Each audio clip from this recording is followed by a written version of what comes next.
Buongiorno a tutti da Enrica Maggi e benvenuti nuovamente al nostro tutorial sull'Austria. Durante le 2 scorse puntate abbiamo parlato del procedimento di costituzione di una GmbH. Oggi vorrei parlarvi di come la neocostituita società austriaca può iniziare ad operare concretamente. Per fare ciò, la GmbH ha bisogno di avere sia la partita IVA sia la licenza amministrativa. Per ottenere la partita IVA, la GmbH ha necessità di fare un'istanza alle autorità tributarie competenti territorialmente. Queste ultime, al fine di verificare le reali intenzioni dell'imprenditore, prima di concedere la partita IVA molto spesso lo invitano ad un colloquio personale che avviene o presso lo studio del commercialista che segue l'impresa oppure presso la sede della stessa. Durante tale colloquio, 2 finanzieri austriaci si fanno spiegare la tipologia di attività che la GmbH è destinata a svolgere e danno consigli su come gestire correttamente gli aspetti tributari della GmbH. Solo a seguito di tale colloquio, se le autorità si convincono che la GmbH svolgerà un'attività realmente concreta, lecita e strutturata, viene concessa la partita IVA. A quest'ultimo proposito merita di essere menzionato che la GmbH deve avere una sede fisica reale. Con ciò intendo dire che la società austriaca deve avere un vero e proprio ufficio, anche se piccolo, con una scrivania, un computer e tutta l'attrezzatura necessaria per svolgere l'attività societaria.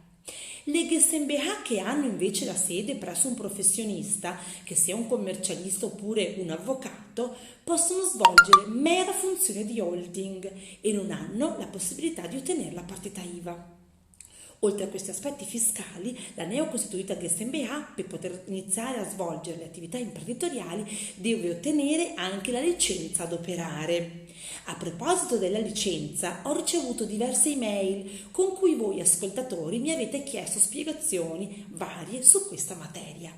Ecco che registrando questo video spero di dare a tutti voi una prima risposta ai vostri quesiti.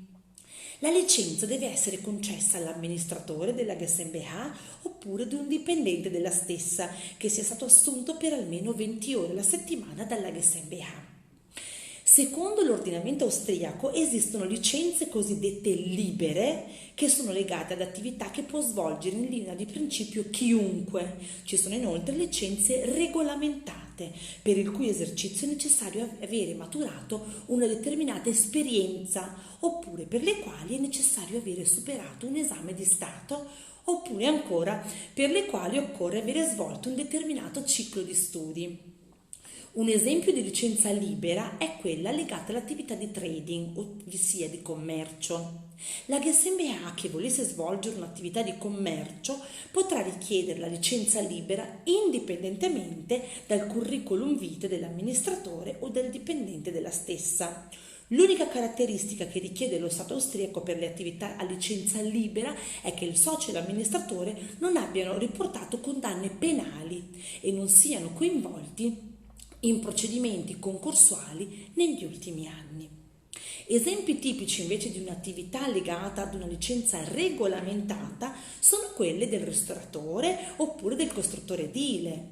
In tali casi, se l'amministratore o il dipendente che richiede la licenza vengono da un paese dell'Unione Europea diverso dall'Austria, è possibile a determinate condizioni chiedere il riconoscimento dell'esperienza imprenditoriale maturata all'estero oppure dei titoli di studio conseguiti in un altro paese dell'Unione Europea.